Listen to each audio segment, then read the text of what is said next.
Headline 24 news में आप सभी का स्वागत है और मैं हूं आपके साथ भारती लोधी। आइए बढ़ते हैं खबरों की ओर। भोपाल में भ्रष्टाचार निरोधक प्रचार समिति का ठेकेदार प्रकोष्ठ ने मध्य प्रदेश शासन से प्रमुख मांगों को मनवाने के लिए पत्रकार वार्ता का आयोजन किया, जिसमें उन्होंने मध्य प्रदेश शासन के मांग की कि सभी ठेकेदारों का भुगतान समय पर किया जाए, लड़की उनका कर्ज से या किसी भी तरह से आर्थिक, मानसिक या सामाजिक कठिनाइयों का सामना न करना पड़े।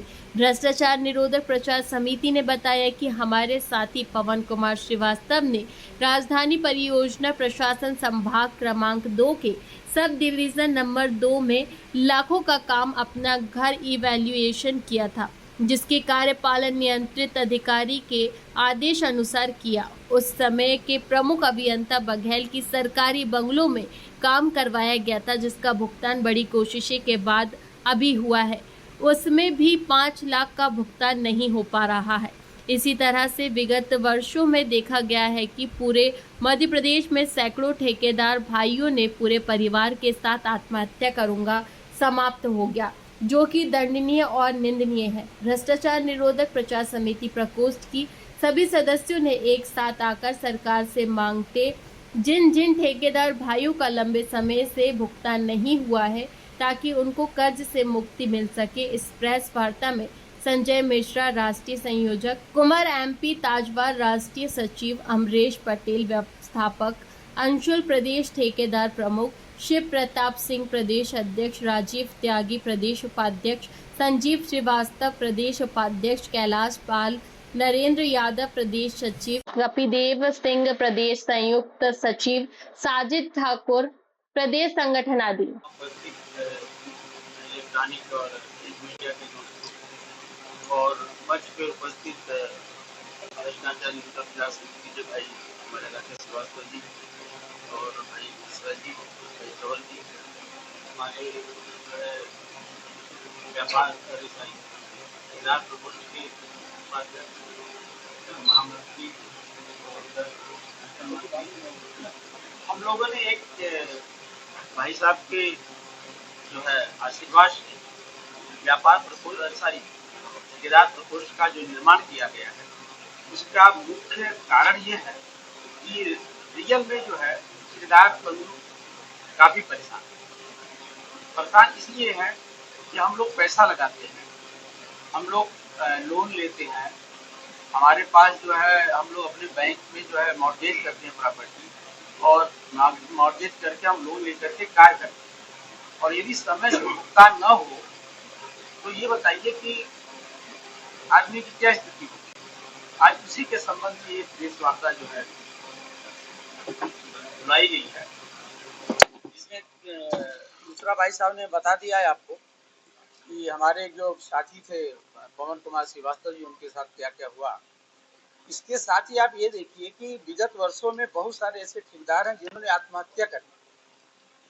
आप लोगों के नॉलेज में आया होगा कि बहुत सारे ठेकेदारों ने पेमेंट न होने की वजह से आत्महत्या कर ली। क्या ये सही है? एक व्यक्ति पैसा भी लगाता है, आपके जो है विभागों के विकास कार्य भी करता है, और उसके बाद पेमेंट न होने के बाद वो आत्महत्या भी कर लेता है। आप लोग बताइए क्या सही है ये? तो इसकी रोक होनी चाहिए कि नहीं होनी चाहिए? ये उसी के लिए गठन किया गया। और इसके साथ साथ एक सबसे बड़ी विडंबना ये है कि कुछ बड़े अधिकारियों द्वारा अपने कुछ चहेते ठेकेदारों को काम देने के लिए जिस निविदा में कंडीशन नहीं लगाना चाहिए, उसमें कंडीशन लगा करके और ऊंचे दरों पर उनको कार्य दे दिया जाता है। ये भी गलत है। कोई बिलों में काम करता है, कोई चहेता जो है ऊंचे उस पे काम करता है, और उसका आज भुगतान आता है, बिल आता है और आज ही भुगतान भी कर दिया जाता है। और हम चाहते हैं, हमारा ये कथन ये है कि जो भी ठेकेदार काम कर रहे हैं उनका जो भी भुगतान हो, जैसे जैसे भुगतान जो है विभाग में आया है उसी क्रम में भुगतान किया जाए। और दूसरा, मैं कार्यपालन यंत्री महोदय लोगों से ये निवेदन करना चाहता हूँ, और विभाग के जो बड़े अफसर हैं उनसे भी निवेदन करना चाहता हूँ कि वो भुगतान में इंटरफेरेंस न करें। जिन भी हमारे ठेकेदार भाइयों का, चाहे छोटे ठेकेदार भाई हो चाहे बड़े ठेकेदार भाई हो, जिन क्रम में जो है बिलिंग आई हुई है उसी क्रम में भुगतान करें। अब किसी का 3 साल से भुगतान पड़ा हुआ है, कोई आज काम करके आता है भुगतान लेके चला जाता है। ये क्या सिस्टम है? क्या इसी तरह सिस्टम चलता रहेगा? आप लोग के मीडिया के इतने बड़े सिस्टम को होने के नाते बिल्कुल चाहते सुधार हो, सुधार होना चाहिए। दूसरा एक चीज और बात करूंगा, सरकार क्या करती है, एडिशनल परफॉर्मेंस सिक्योरिटी लगा देती है। कोई ठेकेदार बिलो कार्य करता है तो उसमें एडिशनल परफॉर्मेंस सिक्योरिटी लगाई जाती है। तो इसलिए लगाई जाती है कि ठेकेदार कार्य गलत करेगा तो राजसात कर ली जाती है। थोड़ा हमको सरकार ये बताए कि किन की एडिशनल परफॉर्मेंस सिक्योरिटी राजसात की गई है। दूसरा देखिए इसके नुकसान क्या है।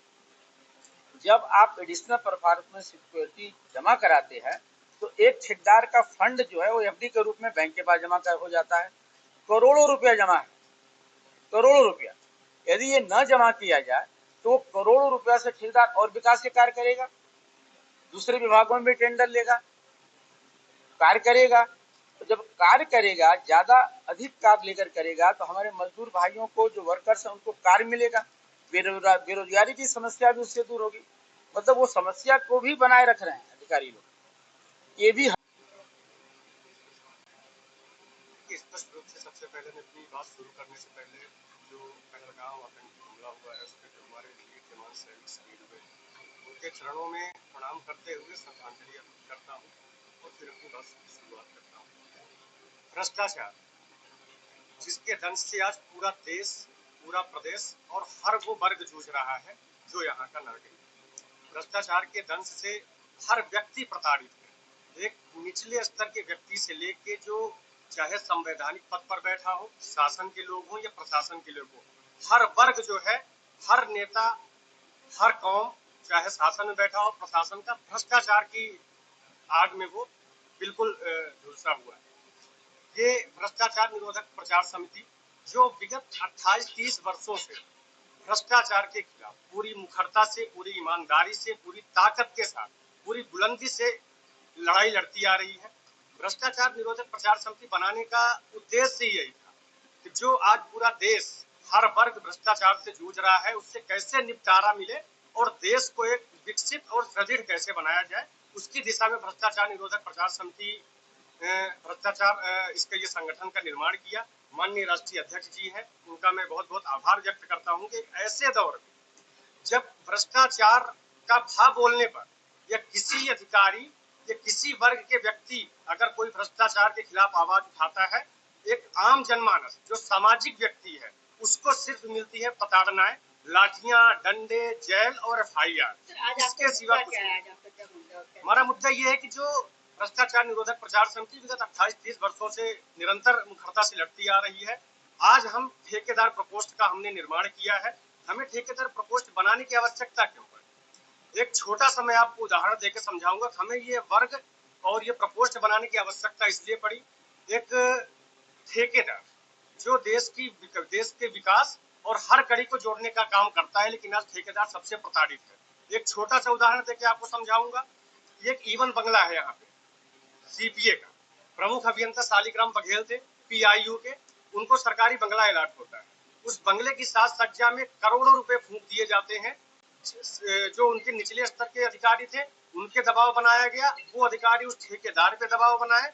उन अधिकारियों के दबाव में वो ठेकेदार अपने पत्नी के जेवरात बेच के, अपना स्वयं का प्लाट बेच के पूरा कार्य कराया। और जब बन के बंगला तैयार हुआ उसके बाद, क्योंकि माननीय मंत्री जी राकेश सिंह पीडब्ल्यूडी मंत्री थे, उनको बंगला अलॉट नहीं हुआ था, तो अनधिकृत रूप से उनका ऑफिस उस बंगले पे चला है और आज भी उस बंगले पे मंत्री जी का ताला लगा हुआ है।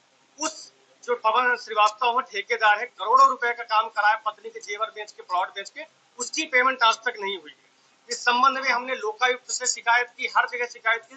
लोकायुक्त ने 3 दिवस के भीतर उनसे जो है जवाब मांगा। उस जवाब में कि कितने बड़े चोर बैठे हैं अधिकारी। लोकायुक्त जो जांच एजेंसी है, लोकायुक्त पर से जो है झूठा कथन दिया गया कि हमने 50 लाख का कार्य कराया। दूसरे सवाल में बताया गया कि ये बंगला निरंक है। अगर निरंक बंगले या 50 लाख का कार्य कैसे करा सकते हैं? और वो जो पवन श्रीवास्तव है ठेकेदार है, वो मानसिक रूप से, सामाजिक रूप से और पारिवारिक रूप से प्रताड़ित है, क्योंकि वो जेवरात बेच के और सारा अपना प्लॉट बेच के कार्य कराया, वो आज मानसिक संतुलन उसका सही नहीं है। हमें ऐसी शंका है कि कहीं ऐसी अनहोनी ना हो जाए, जो पारिवारिक स्थिति उसकी दैनिक स्थिति चल रही है, अगर कोई कदम वो कोई भी अनहोनी घटना होती है, इसका जिम्मेदार कौन होगा? वही अधिकारी होंगे, चाहे वो सुखराम पड़ते हो जो कार्यपालन यंत्री बैठे हों, चाहे शालिग्राम बघेल हो, ये सब है। तो इन्हीं ठेकेदारों की सारी समस्याओं को सुलझाने के लिए, उनके हक और अधिकार को लड़ने के लिए आज भ्रष्टाचार निरोधक प्रचार समिति ने इसका गठन किया है। ठेकेदार प्रकोष्ठ का माननीय अध्यक्ष जी का मैं बहुत बहुत आभार व्यक्त करता हूं और ठेकेदार प्रकोष्ठ के माननीय नवनिर्वाचित अध्यक्ष हैं SP सिंह जी, उनसे अनुरोध करूंगा कि वो अपने आगे की कार्यशैली क्या, कैसे उनकी रूपरेखा है, वो आपको बेहतरी से समझाएं। फिलहाल के लिए इस खास खबर में इतना ही। देश विदेश की तमाम बड़ी खबरों को जानने के लिए देखते रहें हेडलाइन 24 न्यूज। नमस्कार।